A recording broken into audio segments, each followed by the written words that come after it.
What a stupid way to die. Hey guys, this is a voiceover version of my impossible lair clear actually.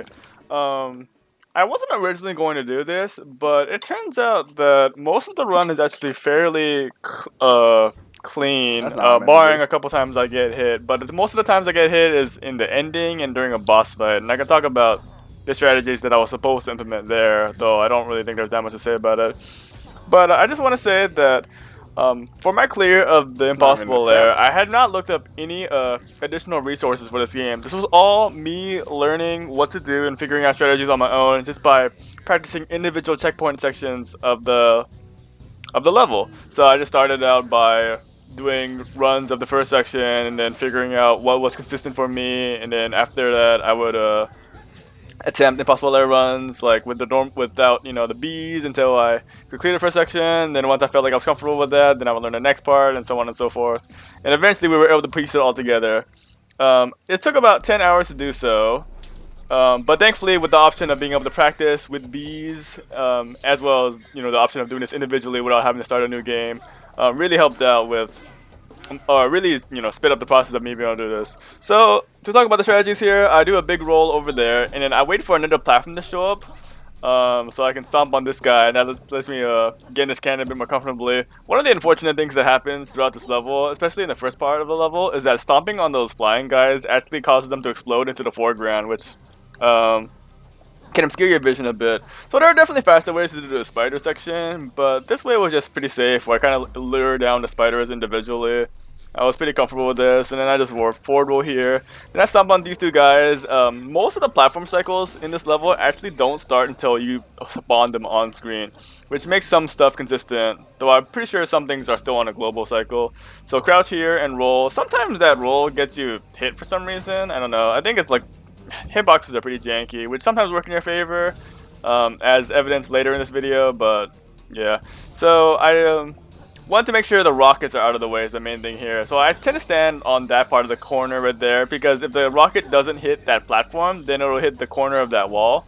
But in most cases, it ended up just hitting that platform. So Oops. I accidentally, the basic idea here is that I want these rockets to destroy the top two, because this is just a safe strat I've came up with for dealing with the spider. So I want to make a bunch of space, and then I make sure I hold up and left, and then I make sure I go all the way up before I jump, because otherwise I will bonk into the ceiling and probably bounce back into the spider, and I don't want that. But that de-aggroes the spider very quickly, as well as making the rocket launcher off screen, which is the rocket chasing you at that point is very problematic. The cannon section is pretty straightforward. You can pretty much always shoot here and just get the right timing by spinning with Laylee. It's been fairly straightforward platforming here. You want to make sure you jump off these platforms a bit earlier, because if you try to jump off of them while they're spinning, sometimes momentum does weird stuff. I actually don't think you can overshoot this cannon. I think the top part of the cannon will always be good. And then over here, I didn't really come up with a consistent way of doing this, but generally I just make a gap. And then same concept here with this blue cannon. When it's all the way down like that, that you can never actually get damage there. So I tend to find that I was more comfortable landing on his enemy, which was pretty awkward because the platforms are bigger hitbox. But I just keep jumping until I feel comfortable with an opening to land to the blue cannon right here. And then I hold left. And then we wait for this platform to scroll off screen, and that will make another one spawn. Do some jumps. Watch out for this platform that the guy is just floating on, because I tended to bonk on that, and that ended many runs, frankly. And if for some reason on these part with the triple doors, the left two doors actually take you to a room where you have to roll past spiders, but for some reason just entering the top right door just takes you to the boss. I'm not really sure what's up with that. So that's the first section down. It went pretty smoothly. So here's the capital B fight number 2. Just hop on him here, and then you can get a hit off of him when he does the first jackhammer move, but this is the only jackhammer where he gets up immediately, so I tended to just wait for him to do another one and before I hit him to be a bit safer about it. Then I wait to hit him again, like so.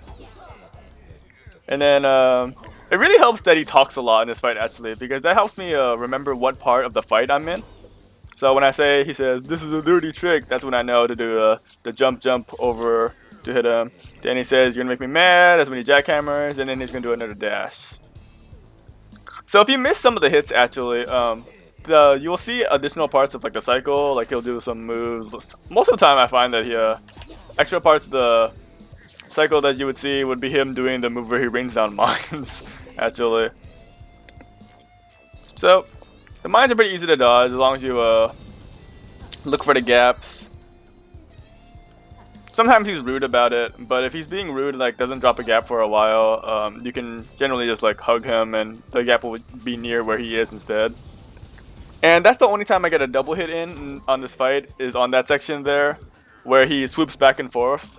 Because getting double hits on him is actually pretty hard when he does the swoop back and forth. It seems like it shouldn't be that hard, but because he's invincible for such a long time, you have to hit him pretty early in the cycle.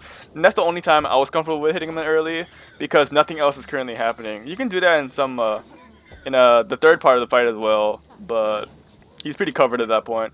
So just duck and slide and you'll make it through. And in this part, I just double roll and then let go of the stick, because when you're ducking through like that, the game will auto duck for you. And for some reason, the stalactites are, well, stalagmites, excuse me, the ones sticking out of the ground, have a really weird hitbox. So for that one, for some reason, if you just let go of the stick and like you can actually just hug it actually, and it doesn't have a hitbox on the left side for some reason, which is pretty bizarre. I messed up a bit here, so I'm gonna wait another cycle.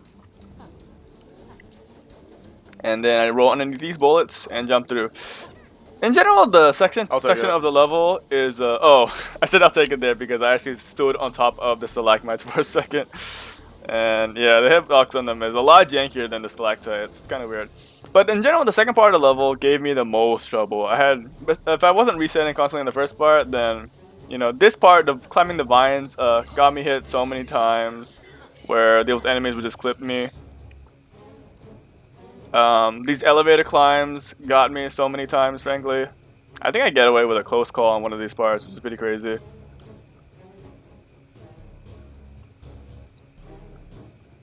Ropes and elevators were really the real villains of this this section. I can't tell you how many times I got to the final ice elevator and completely messed it up. Hey, I didn't miss the jump there. Sometimes I missed the jump. Thankfully, the good news about the impossible layer is that it doesn't have to be damageless, which is great. But there are a couple sections where if you were to get damaged, there's pretty much no way to get Laylee back. But in situations like that or something, and in boss fights, you have a good chance of getting Laylee back, which are good. But let's say you get hit like during the cannon section or something, then you're pretty much over with. So the water section is pretty simple if you just take your time. I just make sure the opening is good, and then I make sure to hug that because the bottom one is still going to come at me, so I want to be in the middle to dodge them too. Then I just make sure I don't get hit by that first one and follow this guy around. This is a relatively safe strat I discovered where I want the Tetris piece cycle to be pretty good, so I can get through both of them with no problem. But when you get here, the cycle isn't really lined up all that well, so I make sure to wait a bit. And then on this cycle here, which is like the third time this guy above me is passing, I can say, that's when I hug the Tetris piece to be like the other safe spot where the spikes aren't touching, and then that sets up this big line section for you to go in. So I jump out here, roll, and then I jump to dodge this rocket. Then I do a big jump and duck, and that actually manipulates the rocket to go into the wall. Originally, when I made that strat, I wasn't really happy with it because it didn't seem all that consistent, but somehow it works pretty well. I decided that I want to get off this platform early, so I roll and jump. And in here, I don't fully understand how the cycles to the left of me work with the moving platforms, but I find that if I just let 3 waves of bullets go pass by, then jump, that sets up this section for me in a way that was favorable. So I just duck here, and you have to bounce off a guy, I believe, to get up. And by this point in the cycle, this rope is actually starting to move to the right, so I can just climb up the rope and get to the right side, which is where you need to be going. I tend to favor just hopping on this guy, and this elevator cycle actually ended up being pretty consistent after a while, where I can just stay to the left here, then dodge the first 3 enemies, and then dodge the first 2 enemies like that. I'm not sure what makes it consistent for me, if it's on a global cycle or not, but I find it was working for me. I wait for that cannon to shoot on the top left corner first because I feel more comfortable, and then I jump in that cubby hole to dodge it a second time. So here's my very infamous ice elevator climb, the part that gave me so many problems. I tended to do this differently every single time. The biggest thing is to tell yourself that it's okay to jump over the chainsaw blades. It's fine if you can jump over them because, you know, You can do that as much as you want, and it's fine. That's what I keep trying to tell myself. Sometimes I also jump preemptively to try to set up the passing by enemies a bit better as well. But yeah, here's a very, very close duck that I feel like I shouldn't have got away with. And then the rest of these enemies managed to pass by pretty well, actually. So the timing on that one actually went by pretty well. I didn't do any like crazy shenanigans besides that duck. I think that duck really saved a lot of the time.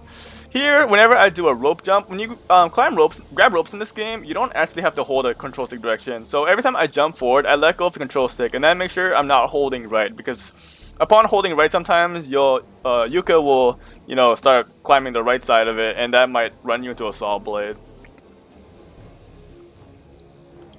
So here's the rope climb. This is another section that gave me so many problems. I just try to take my time here and go when I feel comfortable, and then I go jump to the right. So this section here gave me a huge headache, but eventually I've discovered a good, relatively more, I wouldn't say a consistent way, but I just gained more understanding about how the saw blades work and then what want you to do during it. So I ended up being one of the more consistent parts throughout the later part, but it definitely wasn't like that for the longest time. So the section went also really swimmingly. The only real flaw that happened was when I landed on top of the stalagmite, but I didn't get punished for it because the game hitbox good, and I'm okay with this, frankly. So for some reason, when he's doing this weird bouncing maneuver, the left side, or the corners rather, are a safe spot when you jump and bonk on them like that. So I utilize that a lot here. When I hear him say lizard pancakes, that makes me think of his slam down maneuver, so I know I'm on that part of the cycle. So he slams down, I jump off of him. Here's this thing. So phase 3 and phase 4 of the boss fights are the worst parts because bombs are horrible. They can he can toss anywhere real bombs that you can grab or the ones that are already activated, and you want the non-activated ones so you can use them. So I get hit a bunch here, but the best way to and there's not really that much to say about this part, honestly, other than just to be aware of what's happening with the bombs, which is pretty damn hard, frankly. When he tosses the bombs, they're gonna also bounce like crazy, which can also do dumbass things. So it's easily the worst part of the fight. I accidentally jumped over them there, but Superior B coming through means he's doing his weird dive, fake out shot thing. But for this one, he's moving so much fast that you need to jump over both of them at the same time. And then if you don't get the hits here, that makes him do this mind move. Then I see the next cycle, which you just get a hit in when he does that. And then I gotta do it more bombs. Alright. I definitely fucked up the bombs pretty badly. The bombs hitboxes, much like many things in this game, are gigantic. So if you can save a bomb here, it's pretty cool because you can get an extra hit in on the next phase, which helps to deal with less bomb RNG, which is something everything wants. And also grabbing the bombs out of midair is not consistent for some reason, even though I clearly tongued it. Jank is the reason why the third and fourth boss fights are difficult. Otherwise, it's fairly consistent, I want to say, planned out as far as what I'm doing here. I just let him do his thing here, where spin maneuver, another spin maneuver, and then I just wait in the corner and let him come to me, and that lets me get a relatively safe hit off of him.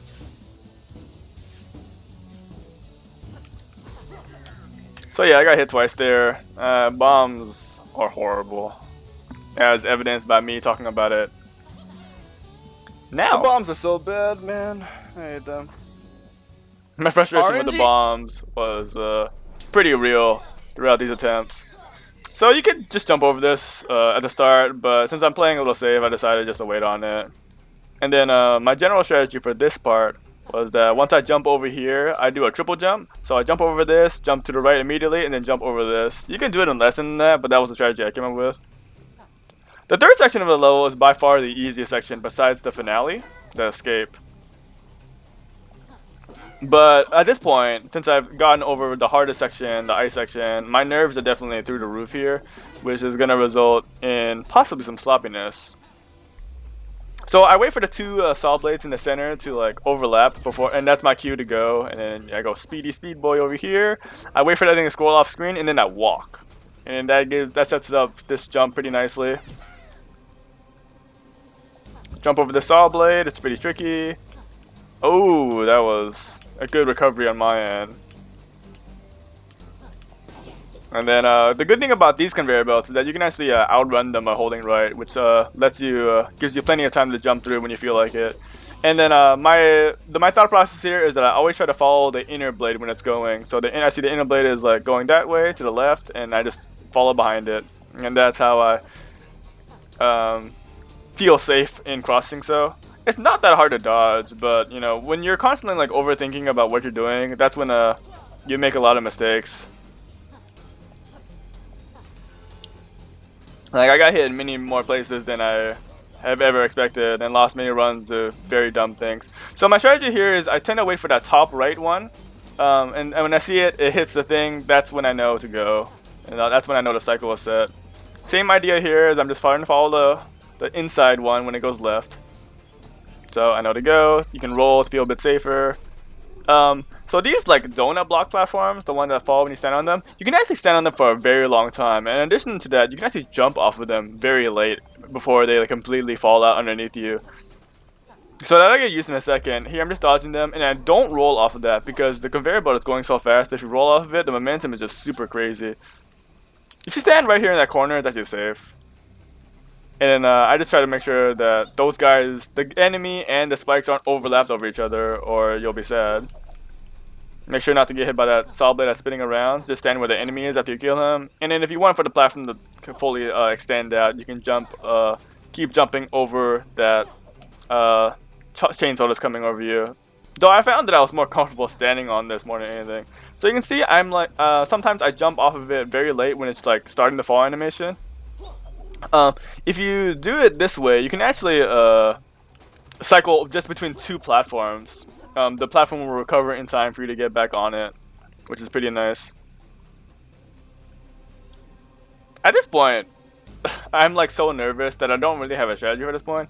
I try to follow the same idea, but I kind of just go when I feel like it's right. And frankly, it results in some pretty scary moments. Normally, I would just super roll off here and like jump, but since I'm trying to play super safe, I don't do that, which I think is actually more dangerous, frankly, because as you can see, some very, very unsafe maneuvers happen there that I managed to get away with.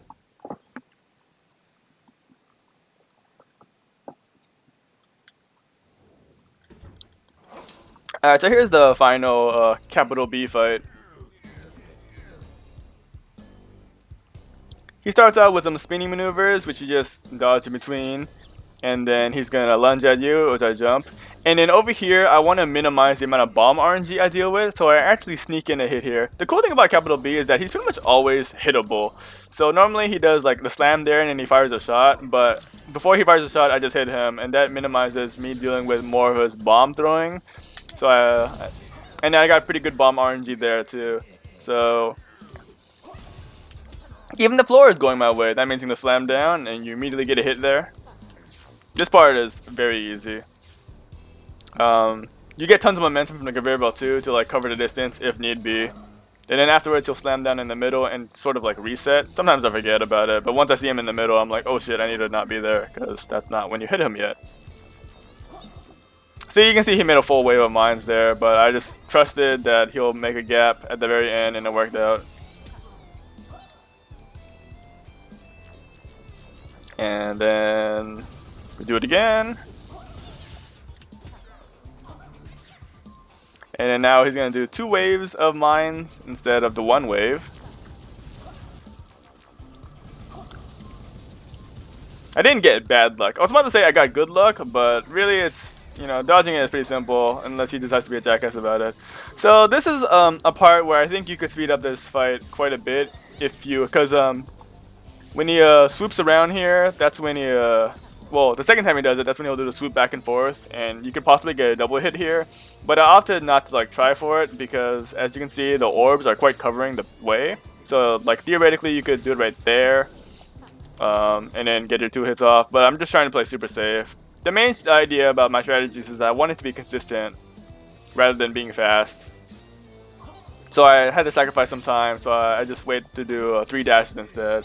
Then as soon as this rocket phase starts up, I hug the right wall, and that makes him fire his rocket directly into the wall, which is pretty nice. And I just hug the wall here. So I would like to do that strategy for the second part, but actually when he starts his little ground pounding maneuver, he'll actually start immediately on the right side. So if I were to stand right there and fire the rocket, I would actually get hit by him slamming down immediately.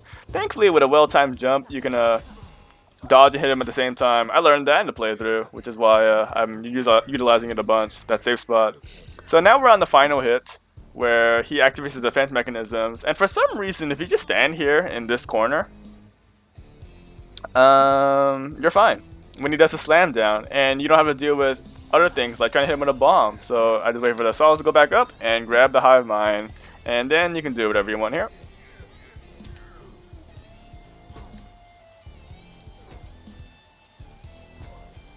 I like knocking them on the left side. So that safe spot on the right side saves quite a bit of hassle with having to deal with, like, say, more bomb RNG again, which is just great, frankly.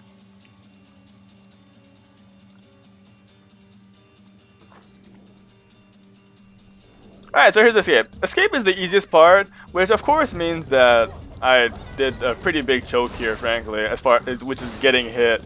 So I've never actually failed this section, thankfully, but I was about to. So rolling through these enemies is fairly consistent, but I forgot to reactivate roll here, which was a big problem, and I wasn't comfortable with trying to get Laylee back amidst all the chaos, so I went with just Yuka for the rest of this, which is not that bad. I just need to play a bit safer. Keep rolling through enemies.